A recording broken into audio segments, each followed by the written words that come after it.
All right, everyone. We are Tech's Talking Shop. I am Davian with that. Itsdazeni. I am May with Tech May. And Tone with Nuts and Bolts with Tone. And basically today we're basically be going over what we do and a little bit of stuff about our field. So if you're interested in getting to our certain field, whether it be independent shop, dealership, or anything like that, we'll give you a little aspects of what we do. So me, I work at an independent shop. I am an only tech with my boss, and I work on everything from lawnmowers to semi trailers and anything between. We do a lot of light duty diesels, especially the Power Strokes. Work on the Cummins as well and Duramaxes. I work at a GMC Cadillac dealership. So we see anything from Cadillacs to all GMs, which is Chevys also, even though we don't technically do Chevy warranty work. And we work anything from cars to big diesel trucks, and we are also medium duty. And I work in an independent. I work at a shop with 7 other techs. And I do everything from gas to diesel. I do American. I do Asian, European, cars, trucks, medium duty, Isuzus. I do everything from oil changes to engine replacements all the way up to extensive diagnostics. Okay. So I've been in the field for technically about 5, 6 years. I started off at Discount Tire, went to tech school, and then during tech school, I worked at Toyota and Brake Check. I ended up leaving those after school and went to the current shop I'm at now. So when I went to my independent shop, I went from a dealer, basically working on the same thing over and over, doing recalls, bunch of oil changes and tire rotations, and it just got really repetitive. So that's why I left. And when I went to my independent shop, I went into a world of not knowing what the heck, thinking I knew what I was doing to being humbled very, very quickly that I didn't know Jack. Um, the first week I ended up doing a transmission job, and I took like maybe like 2 days on that. So coming into the independent shop, I didn't realize how much tools I was gonna need. I literally had a 4 drawer Craftsman box with a couple of master tool sets from Harbor Freight and some impacts, and I thought I was good. I thought that's all you need. And 3.5 years later, I'm well over 10 grand worth into tools, realizing you need a lot of tools. I was like, nah, I don't need Snap on, I don't need Mac, I don't need, quality tools. But very fast I realized, I did need a lot of tools.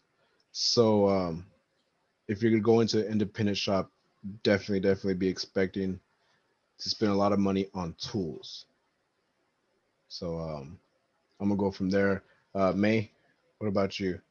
So working at the dealership, I will kind of go off as to what you said is you do get kind of repetitive. And to me, I kind of like that because I'm learning. I'm an apprentice, so I just kind of get thrown into things without knowing. But normally, if we see one thing, we tend to see a pattern of it. Like with the coal, we're seeing remain seals blow now. Um, Wheel speed sensors or the tone ring will get broken on hubs.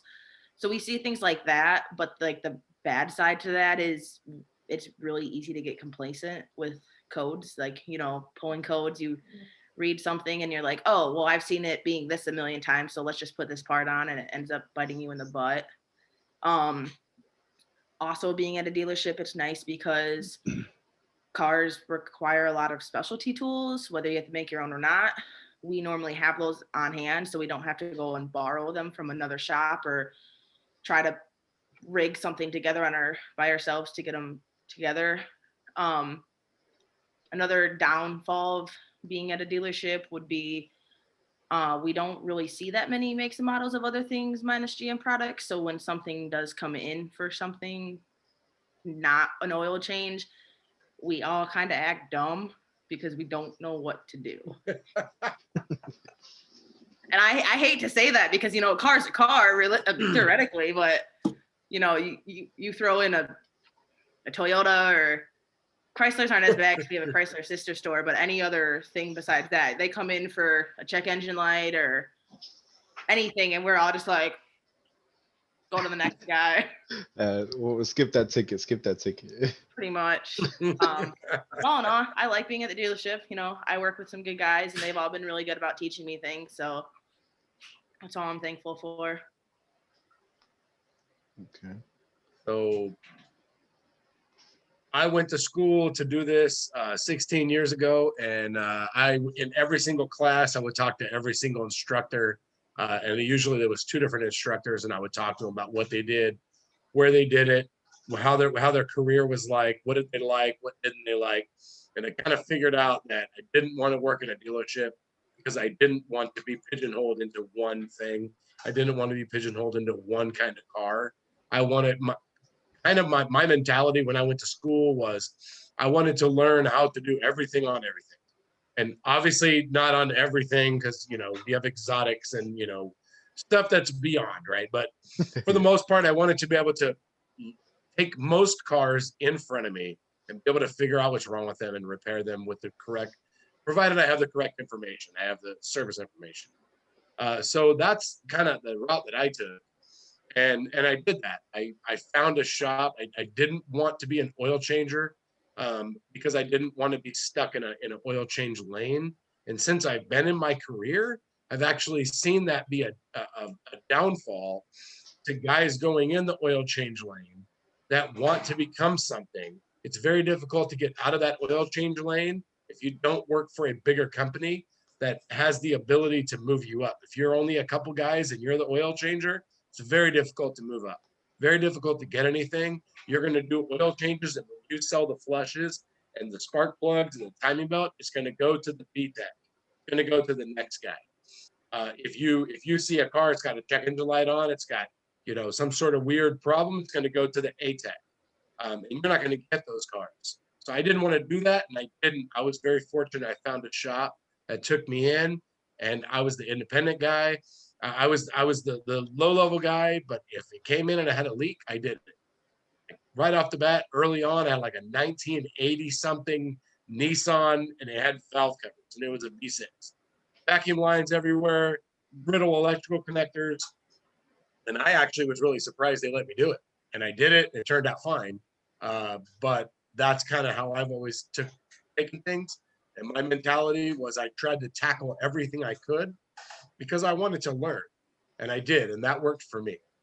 So that would be my advice is you can, you're going to go into the independent world. If you don't want to work in a dealership, try not to be an oil changer. Try to find a shop that's willing to take you in as someone who knows something that wants to apply it. I worked at a shop all the way through school. As soon as I got all my schooling done and my smog license, I went and applied at a shop for a flat rate job. And I told the employer, I have a lot of knowledge, but I haven't had a chance to it. I don't have a lot of experience because I haven't had the opportunity to apply it. He gave me that chance, and I took it and I ran with it, because school is one of those things where you're going to learn what you want to learn. I mean, it's only going to be as effective as you want. I was in school with a lot of guys who didn't learn anything. I was there for a career.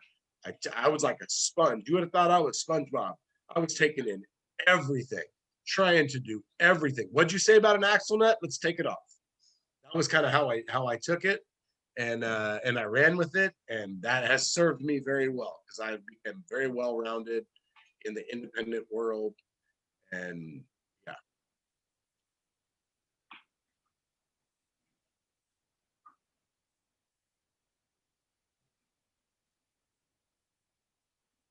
Can you hear him? Because I can't. I can't hear him. My bad. I had the mic off. So, Tone, actually, you can go off. I was trying to read your lips. My bad. But you were in the little tiny picture. I couldn't see you.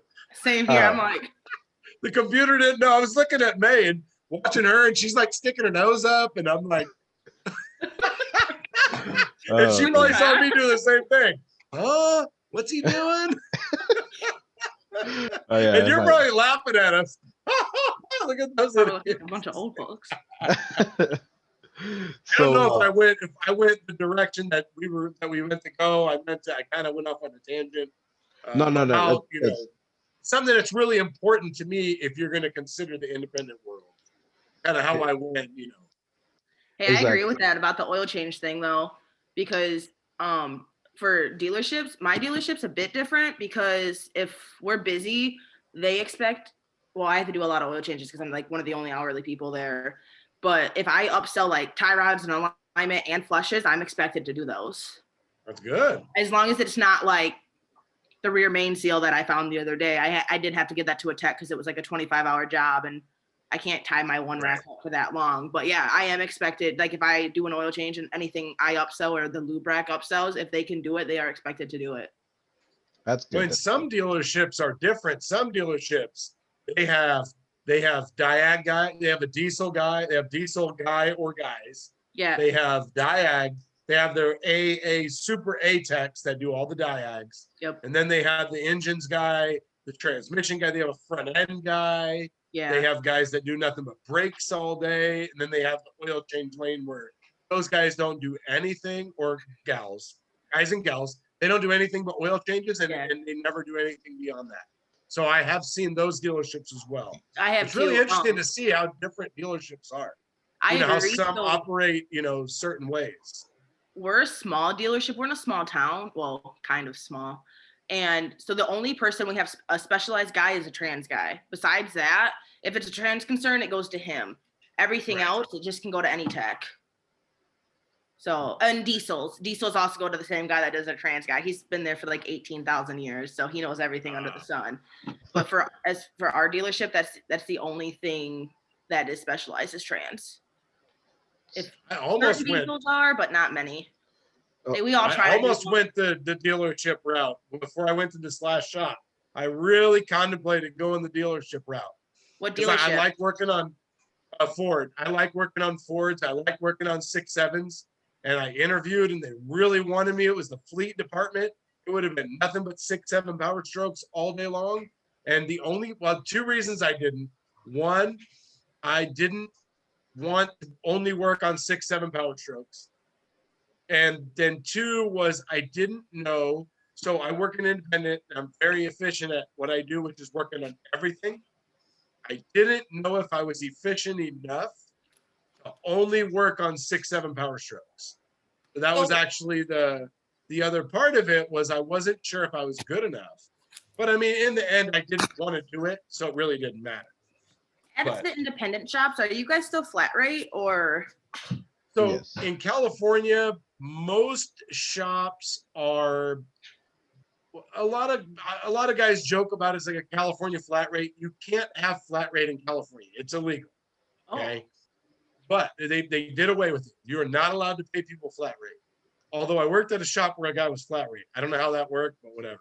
Anyways, what it is most places do some sort of a bonus structure on top of your base pay.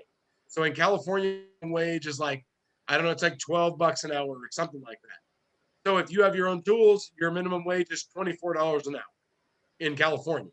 It's double minimum wage if you have to provide your own tools.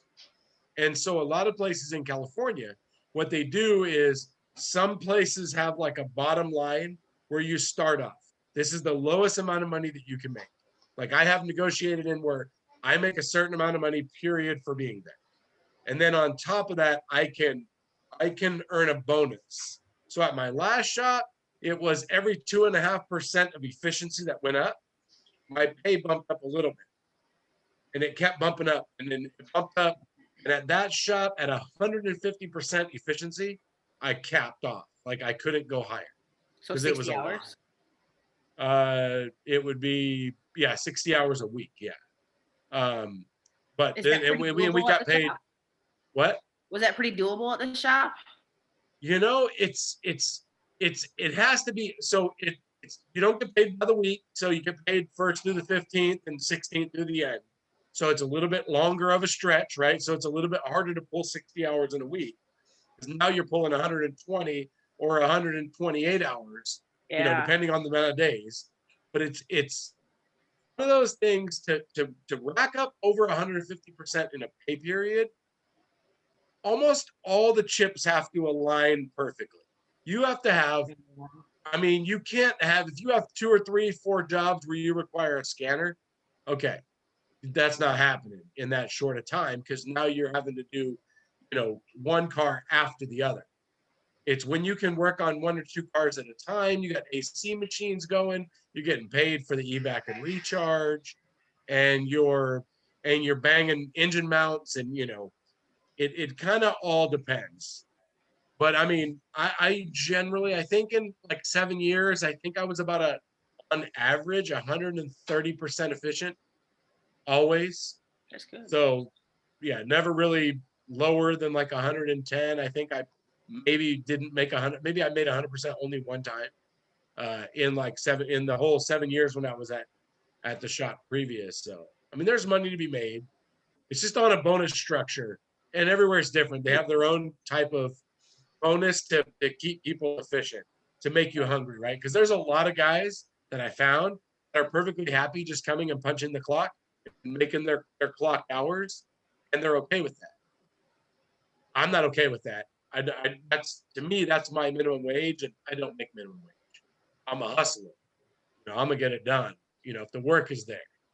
So now I'm at a new shop. They're busy, and even though it's like 7 other techs, it's crazy. I've never worked with that many technicians. So Is it a big shop then? yeah, it's a big shop. I'd say we have 5 techs, 5 flat rate techs, and then me as an apprentice, and then we have 2 other hourly kids who do oil changes. Oh, So nice. I wanted to say, so Techman, you may be able to chime in here. So with the independent versus dealership, I know experience is a big thing. I feel like there's a big difference between experience within a dealer tech and say an independent tech. So when I worked at Toyota, you have your levels, right? You have your oil techs, you have your next techs that would do, batteries and stuff like that, and then you had alignments, and then you had your next techs that would do, brakes. You had your levels of techs of what you were qualified to do. And at Toyota, you would have to do they wanted you to be an oil tech for at least, about a year before you can move up to doing batteries and stuff like that. So I look at that as, it takes, a lot of time for you to get to a certain level. Whereas, I've been at my independent shop for 3.5 years, and my experience is, this big versus me being at a dealership and only knowing this much. You know what I mean? So I don't know Right. how that is at the dealership, May. Like, So I think that would be like normal at a regular dealership, but my dealership is not like that. I started off doing oil change, but they also like hired me like not knowing anything, like straight out of working at a bank. I had done an oil change on my Jeep one time. I didn't know how to set a rack. I didn't know what hardly any tools were. But even then, as I was learning how to do oil changes, I was also learning how to do the batteries and the brakes and all that stuff. I think if you went to any of the other oil change guys at our shop, they can also do batteries easily, most flushes easily, brakes, tie rod ends, and all that stuff. So for us, we don't have a true like oil lane. Everybody who's technically like the lube rack is also technically an apprentice to some point or another. I don't want to say we can do it all because we can't, but that our advisors know what we can do, and they definitely use us. Like if all the techs are busy doing something and they know we can hang brakes, or they know we can do shocks or struts or any of that jazz, they'll throw it at us, be like, hey, just get this done quick. So my dealership does differ with that than others. okay. I think one thing that I would like to add about the dealership. So I've been doing this for 16 years, and I've worked with a lot of guys over the years. So I've worked with a lot of guys that worked at dealerships, and then they tried to come to the independent, and that doesn't transfer well. If you work in a dealership, even if you're an A tech, it's very difficult. Well, it's very difficult to come to the independent side and be an A tech because you only know that manufacturer. I worked with a guy who was an A tech from GM. He came to the independent, and he just couldn't hang. He didn't know anything about anything else. So I think if you went the independent route and you got experience and you got your general experience like Davion's getting, where you're not doing oil changes, you're doing everything, right?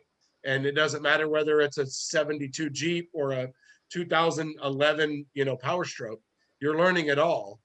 And so if at that point, if you decided to go to a dealership, I think that your worth is more because like you could take a B-Tech, right? A journeyman, a little bit of diag, a lot of R&R guy, and he could go to the dealer and he could hang and bang cars and trucks, even if they weren't Toyotas or Hondas or Jeeps. He could go to Ford and work on Ford.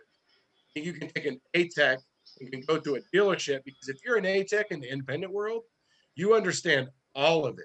You have to know how fuel trims work on BMWs and Toyotas and Hondas, and you have to be able to interpret all of that and be able to look up how to take apart something on a Jaguar. You have to be able to do it all.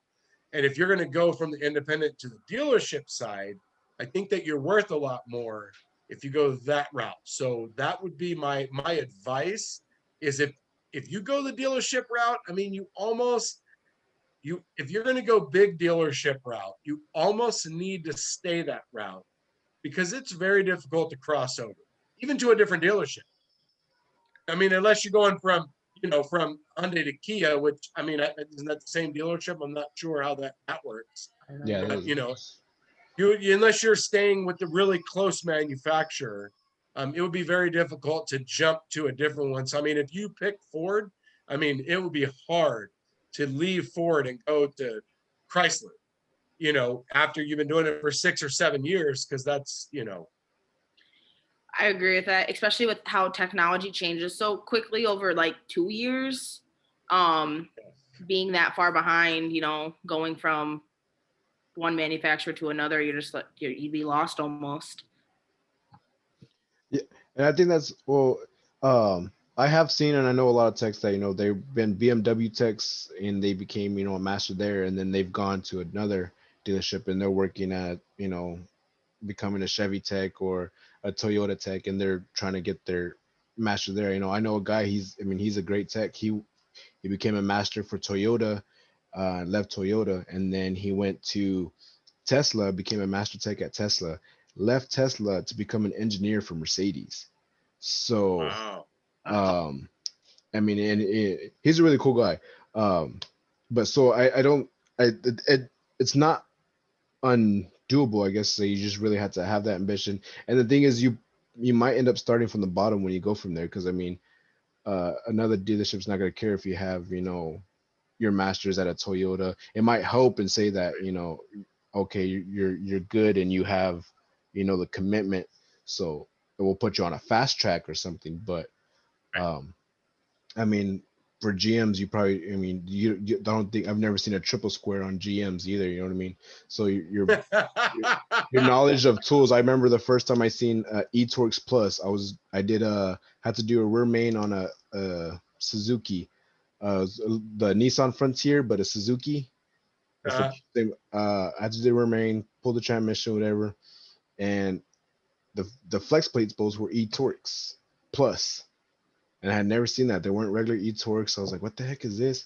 And trying to searching, couldn't find anything. And I'm calling my tool dealers like, hey, I need this socket. Like, what is it? Like, oh, I don't know. And finally my independent dealer, he's like, oh, I know those things.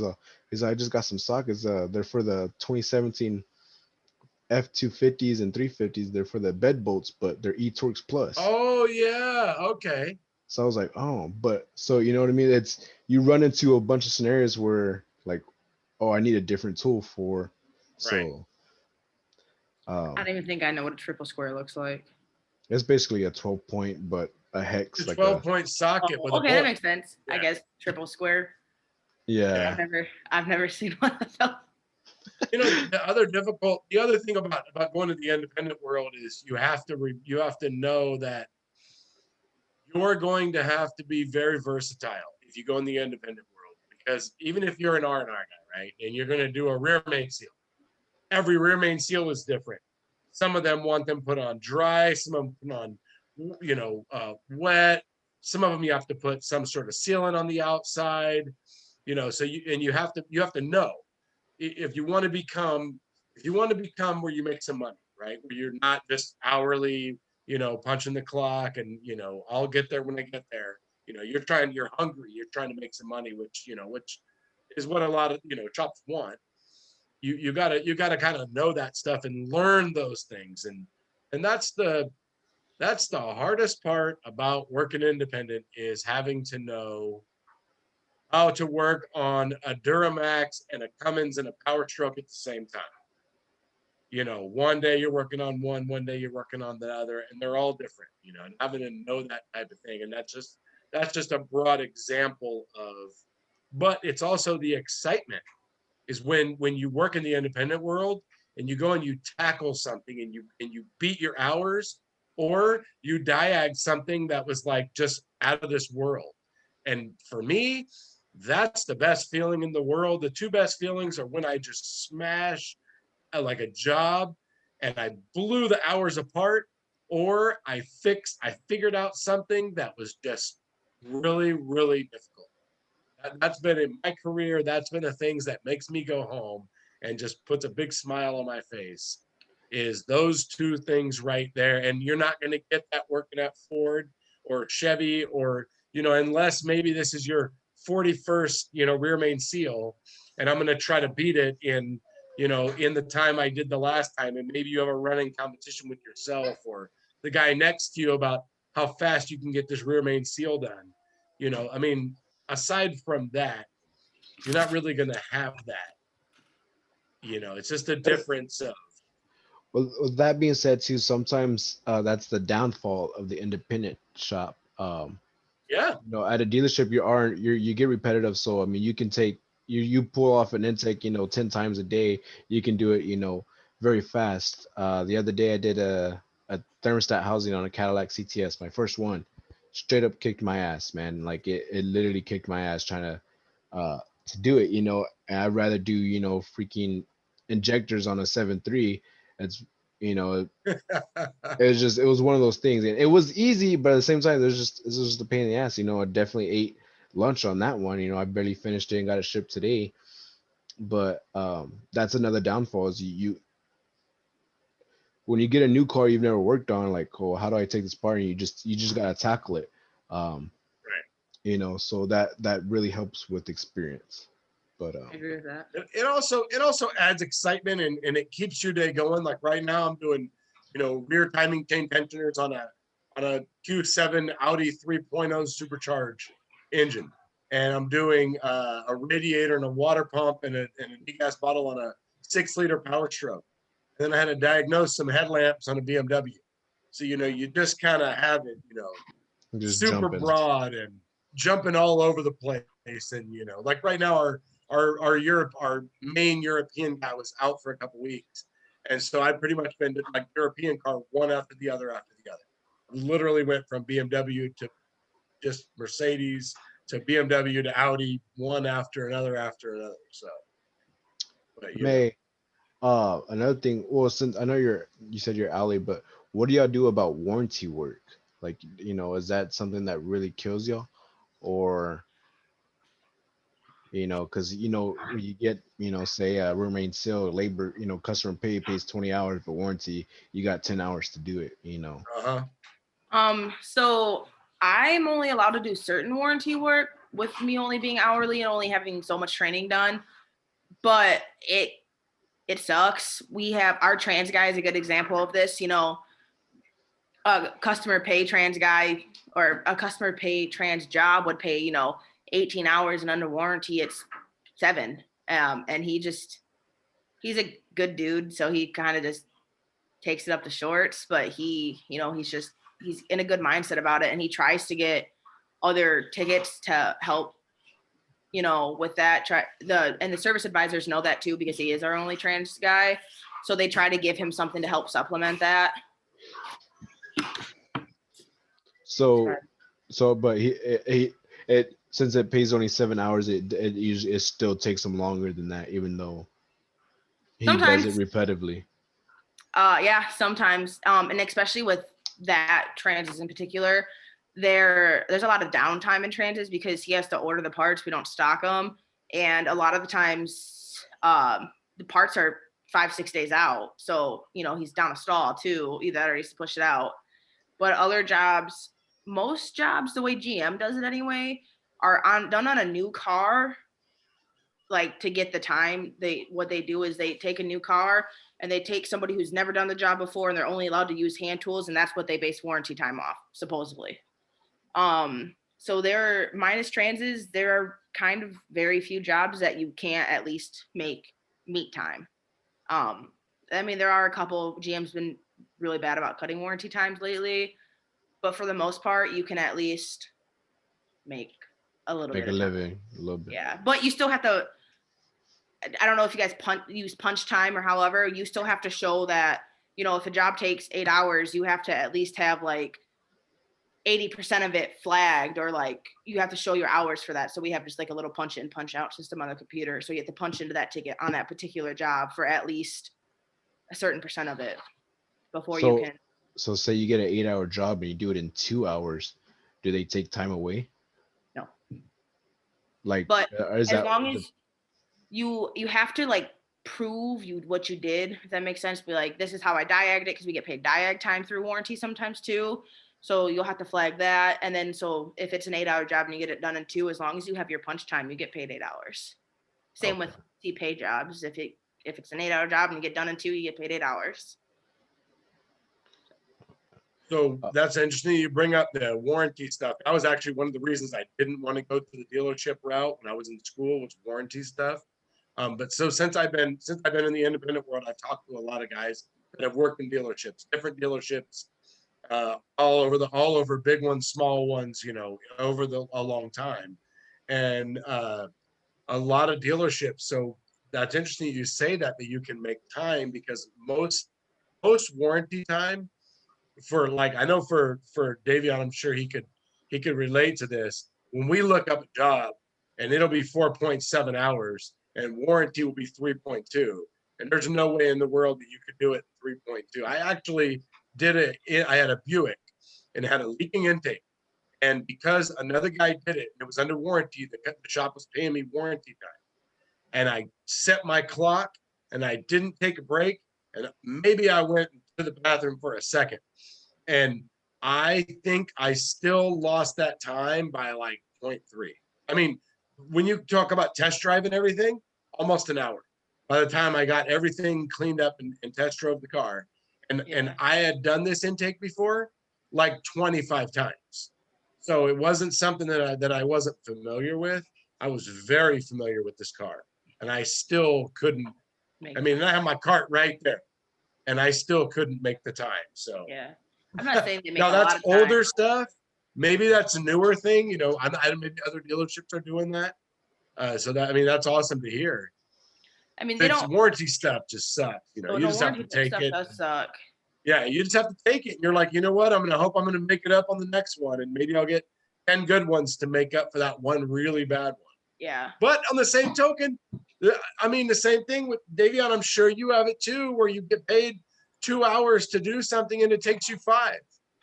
Because, well, just because things happen and there's nothing you can do about it. Well, There. that's another thing for the independent. We'll try to cut it short here a little bit, but like, comebacks at an independent shop, you that's usually on your time, on any mess ups. So you might get warranty from the part, unless it's a part failure. If you get a part failure, then you get warranty time. But if it's a comeback because of your mistake, then you're eating all that time. So Yes. So comebacks for us are kind of dependent on what they are. They go back to the same tech. Do they always? No. And if it's under warranty, it's just kind of like let's fix it right this time type ordeal, because the customer doesn't pay for it anyway at that point. But yeah, comebacks, we used to be really good about like, oh, hey, this person just worked on it for an SES light. The SES light's back on, looks like the same code, because they have a code reader up top when they plug into a car, and they're like, okay, so it needs to go back to them. Does that happen? No, but it should. But yeah, if it's something that they like just royally messed up, it is on their own time, and they do have to fix it themselves.